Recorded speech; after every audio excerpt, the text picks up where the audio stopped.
當場知道大家好聚精會神聽，所以以後嘅時間咧係我哋第二節嘅休息。十分之好嚇，咁樣咧就呢個就係咁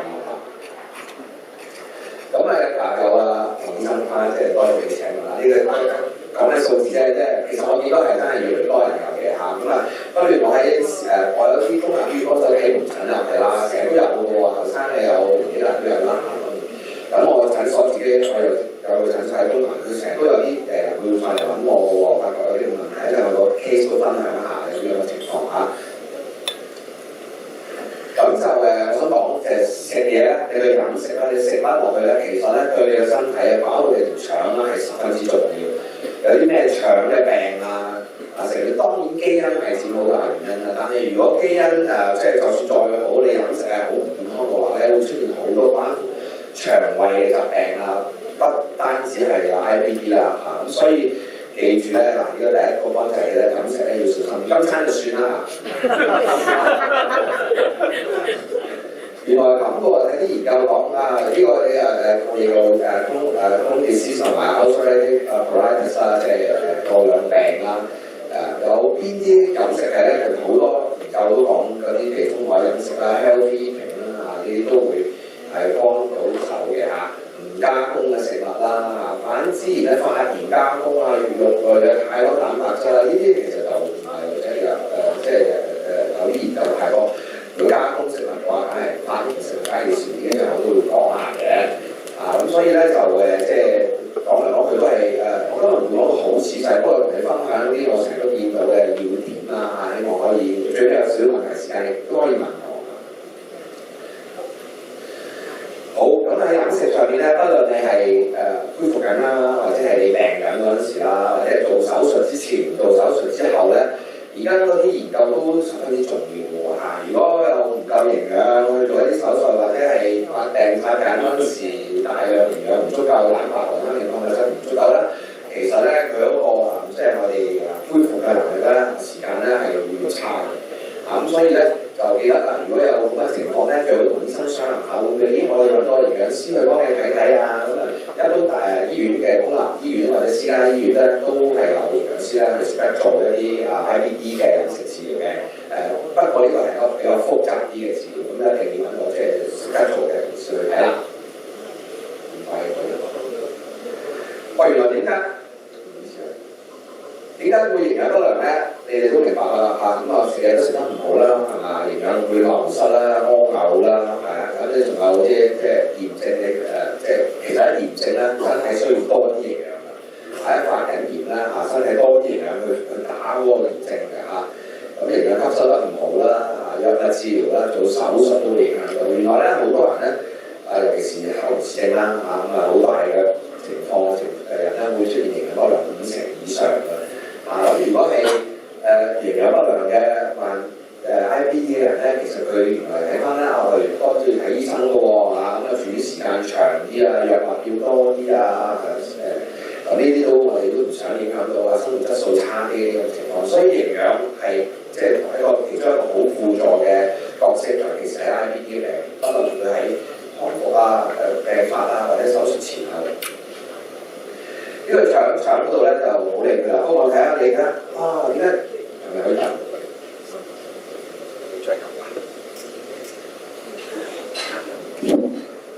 你睇到嗰個呢個係啲咩嚟嘅？呢個係啲營養素啊！成個腸胃咧，哇，有幾十種維他命、礦物質啊、水分啊。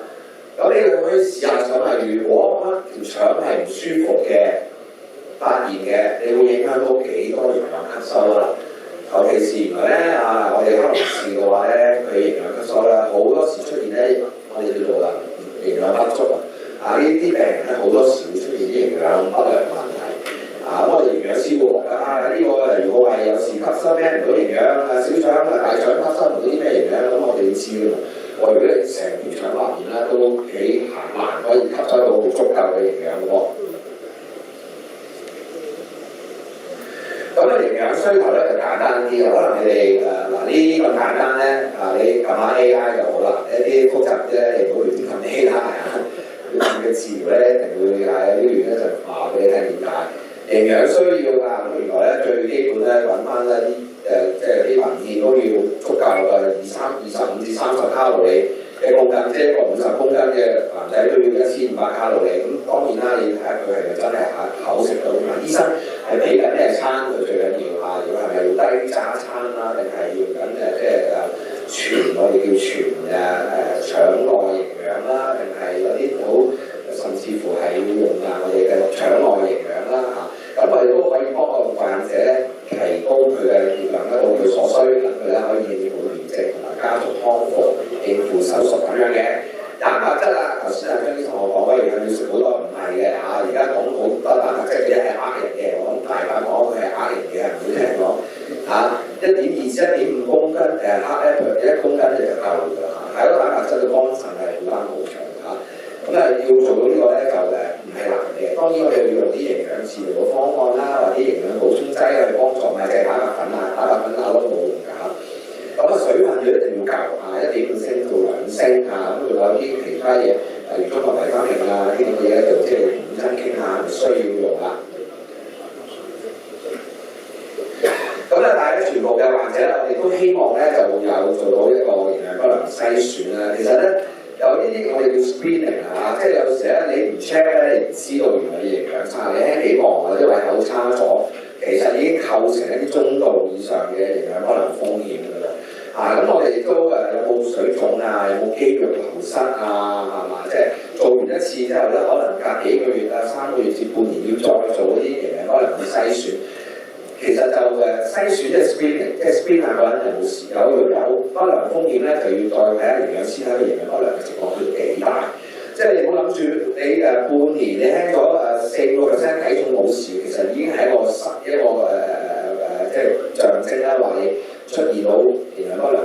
如果你喺個無故體重下降，當你本來70公斤搞得翻60公斤呢半年，除非你真係減磅啦，有正確方法減磅。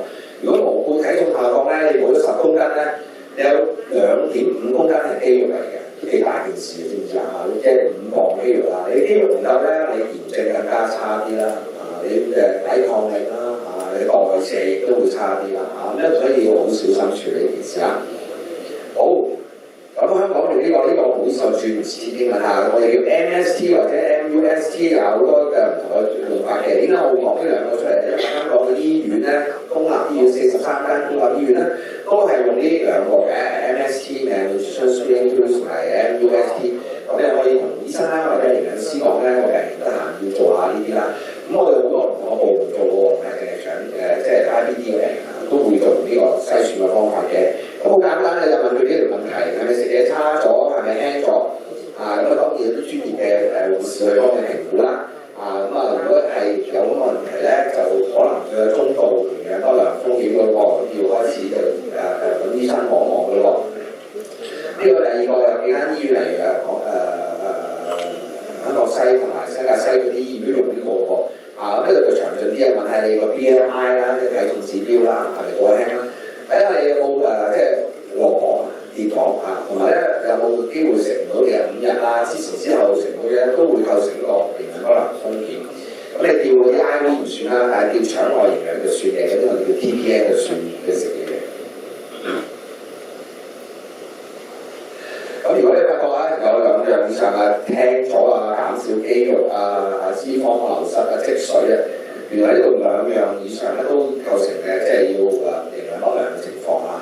咁你哋千祈唔好睇少呢啲問題唔係淨係外科或者係炎症科或者係其他嘅科啦，我哋都係講緊好緊張一個營養嘅，對佢康復啦、出院啦，或者對佢會再有機會入院啦甚至乎佢留院時間啦、併發症咧個影響係好大咁所以而家都全世界都着力希望喺做任何手術啦，或者係治療啦，不論癌症手術治療都好，或者手術治療都可以期翻好嘅營養先做得到嘅。咁如果你出現就呢個我就講多少少啦，即係如果你出現短腸做咗手術嘅話咧，咁就更加多要留意啦咁我都睇過好多唔同嘅短腸即係嘅病人嘅，咁好多時佢哋都好叻嘅一段時間佢哋都好多嘢都食得翻。咁當然啦，就要就算病發嗰時梗係要好小心去照顧啦。嚴重啲嘅，我見嗰啲醫院即係佢短腸嗰啲，佢喺醫院佢住2年都未走過㗎喺醫院度。咁你知唔知住香港醫院一年幾多錢啦？2 200萬、6,700、7,000蚊一日床位，好貴下㗎嚇，要住喺度。咁所以而家好多時咧就搞掂咗，可能我屋企去做啲治療仲更加好。好，咁啊講下呢個先，呢個故事條係咁咧就咁啊講到咁即係點啊？即係原來咧有啲地中海飲食咧，你哋可能聽過嘅嚇。咁唔係一個地中海㗎，如果你聽過我哋中國咧有個叫江南飲食啦，江南飲食好多研究咧同地中海係十分之相似嘅，對一啲炎症控制都係 OK 㗎。有機會有機會同大家分享下，而家好多人都做緊呢樣嘢。咁但係飲食咧對於呢個係危險性因子啦、復唔復發啊、病修復咧十分之緊要啦，喺呢個炎症病毒。咁最緊要就係即係個食物，其實咩地中海即係用靚嘅人啦，唔好食咁多健康嘅肉類啦，係咪啊？咁就蔬菜水果啊，呢啲要足夠啦。咁咧全腸道營養呢樣嘢都好普遍啊！我啱就見到個病人係去醫院要對全腸道營養咁去揾我，咁就呢個係一個複雜嘅，咁亦都係我都好覺得啲患者係好有勇氣去做呢樣嘢嘅嚇，因為佢可能就唔食正常嘢，要有啲營養配方。咁但係睇文獻，包括我自己嘅經驗咧，都係真係幫到手嘅嚇，真係幫到手嘅。尤其是後生啲嗰一批咁就等佢病發舒緩，即係病發嘅機會係幫到啲咯。咁就即係佢可能會飲啲營養，你聽過啦，可能飲啲營養奶，跟住即係可能飲4罐6罐，甚至多啲咁樣提供翻啲營養。嗰啲營養奶咧，你唔使擔心，雖然咧即係啲好多時都係唔係話合成嘢啦，即係唔係全天然啦。但係佢嘅營養裏邊嘅比例，佢個維他命、礦物質、澱粉質、脂肪、蛋白質嘅比例，佢嘅能量係營養係好足夠嘅。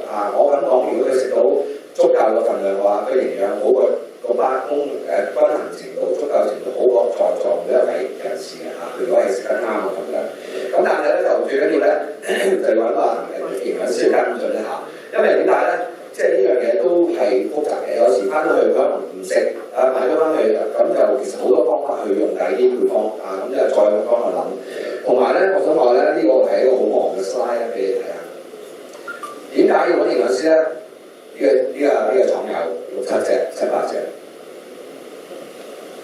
跟住呢個廠有10幾、20隻，有唔同嘅配方，有濃嘅，有唔濃嘅，有病嘅，有唔好即係揀錯如果你揀啲好濃嘅，你個腸就未必食揀啲如果你揀啲即係唔夠營養或者纖維或者其他啲有擔心影響，揀得太多脂肪亦都唔係好建議。咁唔止呢間廠呢間廠都係大廠，佢都有10幾廿隻。我啱入職20幾年前咧，得3、4隻嘅，而家醫院咧間起碼30、40隻呢啲咁嘅營養配方咁要好小心去用。呢啲我哋叫做即係外國啲叫做 medical food 醫學嘅食物嚟嘅唔可以隨便選用。雖然咧電視睇到廣告好多賣，但係其實 suppose 唔應該全世界各地唔係好似香港咁咩電視賣廣告㗎你去國內美國英國佢哋唔賣廣告，係因為邀人。咁呢間廠都係啦，有10人20隻咁仲有啲例如話我哋講緊嘅配方咧係呢個係啦咁需要好多嘅果汁啦，有奶啦，有天然啦。你哋最擔心係有冇啲咩 gluten 即係死啦 gluten 麩質啦，係嘛？好多時都有係喎，有糖霜啦咁有啲乾嘅又有，或者有啲基本上加蛋白粉加嘅都有。呢啲唔係完全營養嚟㗎，呢啲即係唔好隨便用雖然亦都可以加落你嘅營養補充劑度咁亦都咧，如果你有醫生覺得有需要腸有問題流得太多塞醫生覺得有需要短期或者一段時間吸收問題要落啲我哋腸外營養咧，亦係要複雜嘅一件事嚟嘅。咁如果你揾到個臨床，即係喺醫院做啲營養師，佢要幫你計好你嘅量營養幾多。雖然呢啲營養配方、呢啲營養呢啲腸內營養係好好嘅啲營養，但係咧你每一日日復日係食緊同一個份量嘅鹽分澱粉質鈣質你要計得好清楚，多少少咧，如果計得耐咧，你可能啲過多，或者過高過低，蛋白會唔夠血糖要唔少控制住咁要睇呢啲嘢咁亦都即係如如果有需要嘅話，其實都唔使話太擔心嘅嚇，因為而家用緊啲配方都係十分之安全嘅，我只可以咁講。唔同有時間。好啦，咁啊，你都問下，究竟啲生菌啱唔啱食咧？其實我哋覺得咧，就最簡單一句，如果你要食啲生菌，啲麻煩你同你醫生傾傾先。因為你見到啲有對腸炎症有幫助嘅生菌咧，其實你已經唔係可以喺食物度攞到㗎，係有啲配方嚟嘅啊。咁係要醫生早話俾你聽用點用法啊，唔好隨便亂買。唔該啊，呢個好緊要信念嘅概念。咁益生元即係嗰啲枇杷嗰啲啦，咁你嗰啲蔬菜水果，如果你醫生俾你食嘅話，就冇事嘅，係嘛？好無麩質係好靚，啲研究講都即係兩邊啦，但係都冇乜好強嘅研究講話一定要避開麩質嘅。不過現在嘅營養資訊實在太氾濫啦！啊 A 啦又問到 ，YouTube 又睇到，呢度都睇到㗎。你要攞得啱嘅資訊咧，其實咧唔係咁易㗎。你只會咧嗰樣嘢咧，你越聽就越亂，越聽就越亂，好亂好亂。跟住咧你就唔知從何做起。我哋啲人越做翻臨床，我哋識幫你分邊樣行先，邊樣行後，邊樣需要，邊樣唔需要嚇。咁所以唔好亂自己揀無麩質。如果你又揀無麩質，跟住咧就揀low FODMAP嘅啊，跟住呢樣又唔得，你基本上你冇乜嘢食到嘅營養不良情況又會出現啊，非常之常見啊。呢個醫院用㗎啦，無麩質嘅醫液煲啦，唔好亂跟啊，真係呢啲係需要先食。你睇啲大嘢都冇咗喺度嘅嚇，咁就網上講全部咩消極思想無麩質嘅敏感，麩質敏感其實唔啱嘅。啊！你驗嗰啲亦都唔係驗得，未必係最準嘅，啲驗啲抵抗實際包驗錯嘅。啊咁，所以都係同翻你嘅醫生講啊，你需唔需要去一個無麩質啊同佢傾？啊，如果唔係咧，好多嘢都冇食啊，淨係食飯啊，即係出街醬汁又唔得啊，其他想母親節啊又唔出街食啊。一個 case 係好似我住唔英文，有個後生仔10歲媽媽嚟睇我，醫生叫佢你要食全腸內營養喎，咁佢好擔心啦，即係媽媽特別緊張啦，媽媽冇咁緊張，越緊張咧個仔就越緊張㗎啦嚇，即係佢有個咁就好慘嘅，咁醫生叫佢走乖喎，佢飲咗隻腳歐長嘅，飲6支定5支定6支，夠營養啦，咁但係佢好擔心啊，媽媽就喂你有麩質嘅喎，係嘛？咁我冇講過麩質唔得嘅，咁但係佢好insist要幫佢揾隻冇麩質嘅，咁我就幫佢揾啦。咁市面上都有嘅，啲冇麩質嘅，咁我可以轉咗佢嚇，咁都提供足夠嘅熱量蛋白質俾佢哋。咁呢個 low FODMAP啦，即係你想聽呢個話嘛。不過我哋好少用㗎啦，而家真係唔係成日都用得到㗎啦，即係會唔會真係關事啊？會啲好關事。不過你跟呢個飲食咧，好多營養都唔夠。即係千祈唔好，你唔好跟住佢揀，唔係咁簡單嘅，梗係唔係話點心紙咁樣去揀嘅，因為有好多嘢配合啊，你營養啦，你有冇其他慢性疾病啦、身體嘅質素啦、年紀啦、運動量啦，複雜嘅。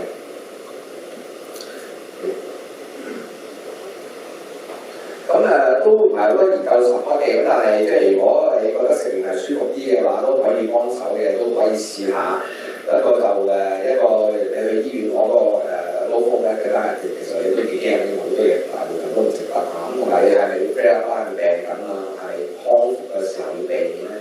所以呢啲咧都係通常咧簡單講句，我哋做嗰時都係醫生開嘅，醫生開咗咧，跟住即係話咗病人聽點食咯嚇。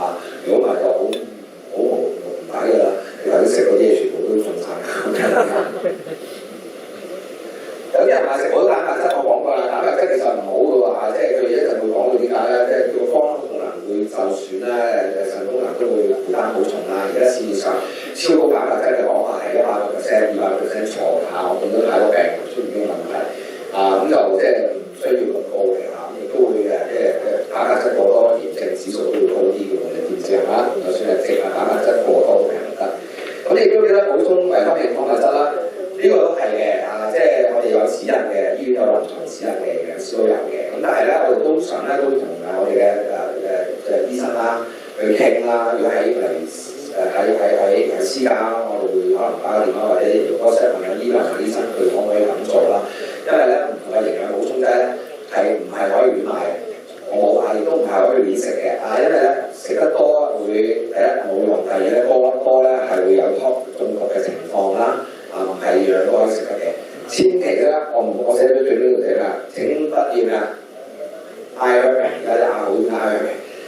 咧，佢哋不斷賣喺度醫治自己，唔係嘅，嗰啲營養補充劑唔係樣樣都有用㗎嚇，即係千祈唔好，唔係食得多好嘅。呢個世界冇嘢多好㗎，飲水啊、食菜食得多都冇㗎，除咗錢之外冇嘢多係冇㗎。咁所以咧，維他命補充劑切勿啊，切勿亂食。呢個係我病人最近見嘅，你幾多種啊？35種。我想話俾你聽，唔係可以乜都擺落肚嘅。我見到好多嘢發生嘅，我唔知關唔關事。得閒生下呢啲嘢，得閒生下嗰啲嘢，你飲食法咧唔係路，所以你一定要同醫生或者揾營養師傾先嚇，都要聽翻醫護嘅意見。好，咁叫得唔該。咁啊係啊，呢個未轉啊，病發嗰陣時咧就即係有需要嘅可能全營養啦、全腸內啦、蛋白質營養啊、其他維他命、礦物質補充啦。如果你要用益生菌咧，一定要同醫生傾啦嚇，最好就唔好亂嚟啦嚇，我都覺得。咁要聽翻醫生講究竟係食緊咩質素嘅加入嘅飲食啦，係低纖啦、低渣或者係要全營腸內營養啦，咁呢啲就要。咁咧就做手術嗰陣時，當然係要有建議啦。如果你營養好差嘅話，咁當然要去嗰個局先啦，我哋要做翻大隻啲先。做翻7至10隻嘅營養支援啦，壯啲咧做手術咧，咁佢出院啦，快啲傷位又好啲，住院時間又短啲咁樣併發症又會少啲嘅喎嚇。咁如果係即係太多即係流出嚟，腸內即係流出嚟太多啦，咁你就而家要同醫生傾下用咩治療飲食方案好啲。我哋都會有醫生會話咧，去腸內營養啦，佢有啲會傳緊佢即係咁出得咁多先啦。有啲特別嘅方法，咧醫院嘅方法去減低個output嘅，我哋好多唔同嘅要買水都係我哋喺啲成喺呢個樂園嚟講，佢都用買水，香港醫院都用買水。香港啲醫院買水唔係揾買煲㗎，香港醫水係揾支米粉開嘅，都要買嘅。咁但係有限時屙嘅嚇，我講早幾年前我去可能講啲成佢都教授咁啊，我哋嗰度方法咁樣可以減低啲 output。我哋用香港係用到啲米水係溝 ORS 嘅，咁水唔使咁多出。咁防止復發咧，我都會講啦，即係飲食健康 OK 嘅啦，你中意其中海飲食啦，定係東南飲食啦，體重控制運動即係均衡營養啦即係如果你食補充劑，你要同醫生傾先啦纖維當然你要睇得佢幾時間。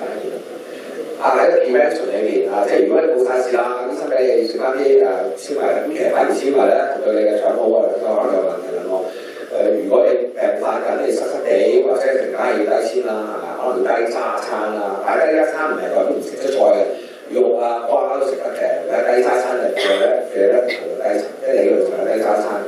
咁但係要睇醫生佢叫低渣餐係咩意思嘅？濕到濕唔準食嘅話，我哋就另外作法啦。咁有啲人可能直情用啲啲果汁就有靈魂嘅，但係冇渣食好嘅健康油啦，邊度有健康油啊？屋企咪有健康油咯，所以我喺屋企食嘢，街嘅人咧好少即係好健康嘅。你食完我口都響地嗰啲咧，即係其實我見過啲病人咧，我好鼓勵佢咧就食得健康啲，尤其是多啲喺屋企食嘢。而家我哋嚟緊都鼓勵多啲人喺屋企食嘢，用嘅料靚啲啦，冇咁多添加味精油都靚啲，唔好食嗰個加工食物。好啦，差唔多啦，講幾個。Diet Inflammatory Index 10幾年前都有講下，邊啲食物係有抗發炎嘅。我哋話富人已經700即係唔得，唔係得抗發炎嘅。薑黃就唔使買丸啦，綠茶啦，呢啲原來咧都幾抗發炎，都幾好嘅喎。原來身邊有好多，咁你食得太多梗係唔好啦，即係我都講嘅，食好多。即係印度啲咖喱都有啲薑黃喺度㗎，話你落好多嘢薑落去，又變咗另外一件事啦。呢個抗發炎即係佢話研究睇到啲食物咧會影響到啲發炎嘅 markers點可以幫助到佢，好快嘅講係。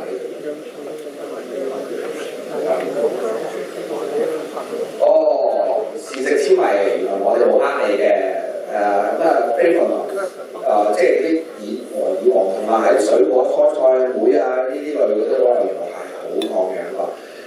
胡蘿蔔素咁胡蘿蔔素你千祈唔好真係食番薯喎，因為而家我哋叫做胡蘿蔔血症，你聽過未啊？而家香港好多人街咧係黃面黃手㗎，因為日食番薯啊嘛，我黃面黃手啊，你唔可以日食番薯唔係主糧嘅，大家唔係基本上冇全世界嗰個國家食番薯做主糧，冇啊，幾少好少啊。不過你可以食好食下，你煲湯同白食口啊。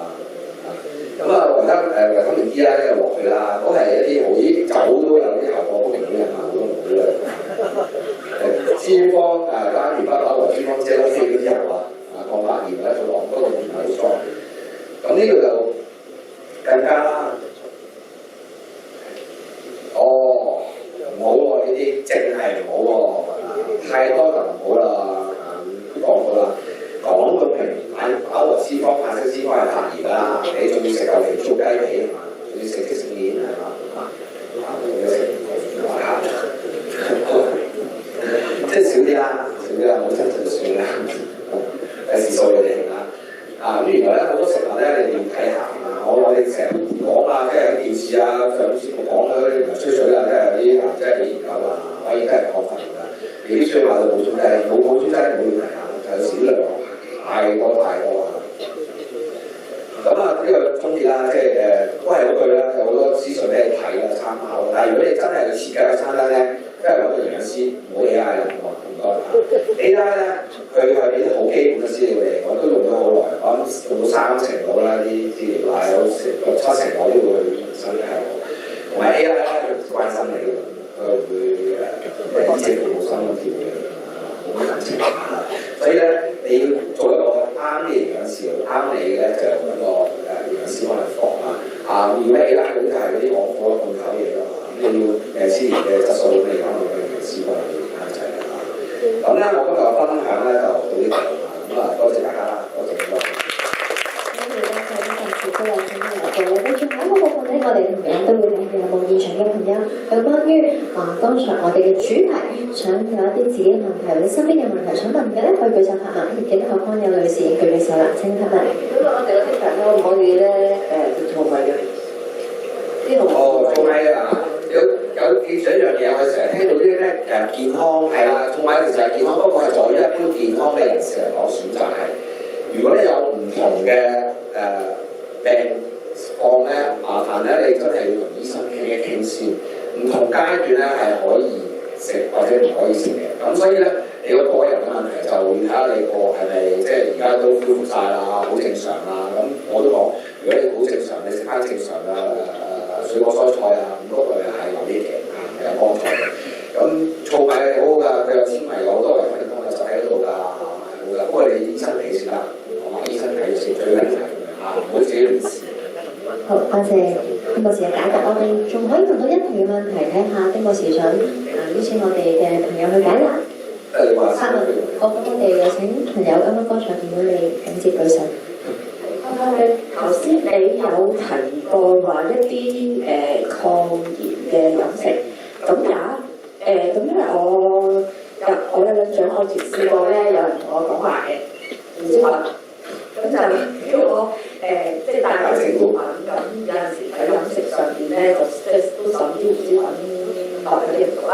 咁我嘗試啦，咁跟住咧就啲 CRP 就話把聲啦，就即刻停啦。咁樣啊？你個咩朋友嚟㗎喎？咁唔係嘅，我哋平時咧。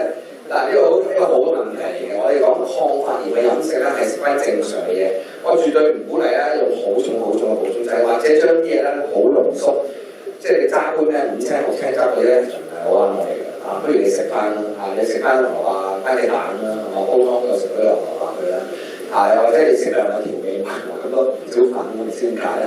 咁你薑黃可以煮下飯啦，係嘛？你水果蔬菜一定如果醫生話撈你個腸情況得，你要食飯。基本上你已經做咗抗發炎嘅飲食㗎。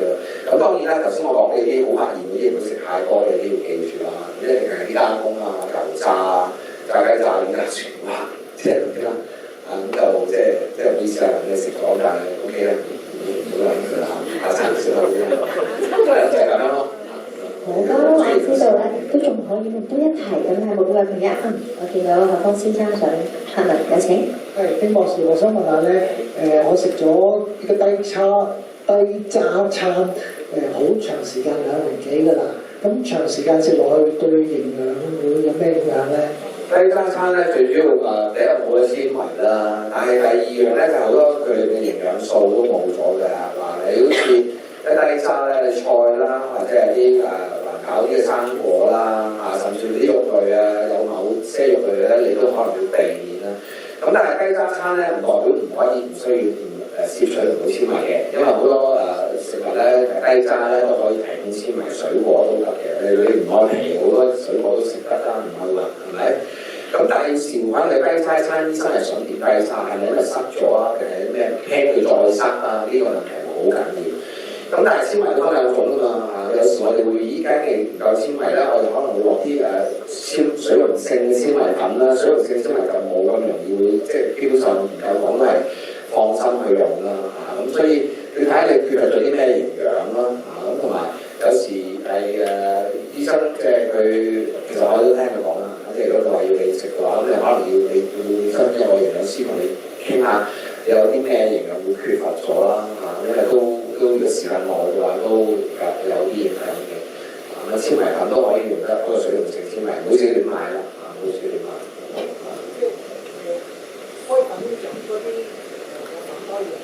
咩粉啊？有唔同㗎，唔好亂開有啲唔非嘅水溶性纖維嚟㗎，唔好啦你揾翻啲水溶性，即係我哋醫院用嗰啲啦就會好啲啦。多謝晒丁博士嘅解答。呢個時間呢，邀請丁牛部同樣亦都再一次邀請張家勝醫生嚟到台上咧，為我哋剛才丁博士嘅分享同埋今日嘅出席咧，去致送呢一個嘅感謝狀，亦都多謝你剛才就住我哋患者飲食營養管理方面亦都有好多嘅分享，有請。